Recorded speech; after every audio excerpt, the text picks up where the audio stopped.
ونصلی علی رسول الکریم۔ جس طرح مردوں کو غسل کا تقاضا ہوتا ہے اور بلوغت کی نشانیاں ہوتی ہے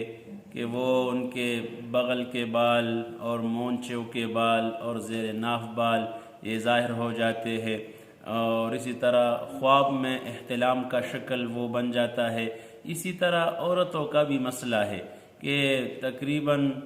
آج کل کے زمانے میں 12 سے 13 سال تک مرد بھی اور عورتیں بھی بلوغت کے علامات اس میں ظاہر ہوتے ہیں۔ تو اگر ایک عورت خواب میں اس طرح کے حالات دے کے بلوغت کی نشانیاں دے کے، یا اپنے شلوار پر تری دے کے، اور یا ان کے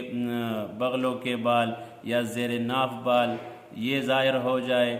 اور دوسری بات یہ ہے کہ جو ماہواری بیماری ہے یہ عورتوں میں سب سے بڑی نشانیاں ہیں، جب یہ ظاہر ہو جائے تو یہ عورتوں میں بلوغت کی نشانیاں ہیں۔ جس طرح مردوں میں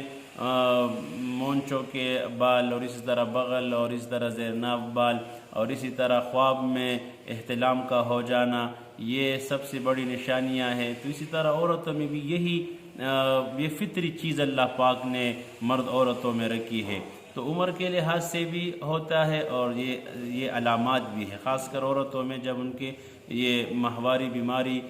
شروع ہو جائے پہلے دفعہ، تو وہ ان کی اس پر یہ ہے کہ اب روزہ بھی فرض ہو گیا، نمازیں بھی فرض ہو گئی، باقی پردے کے احکامات جتنے ہیں وہ بھی فرض ہو جاتے ہیں، اور اسی طرح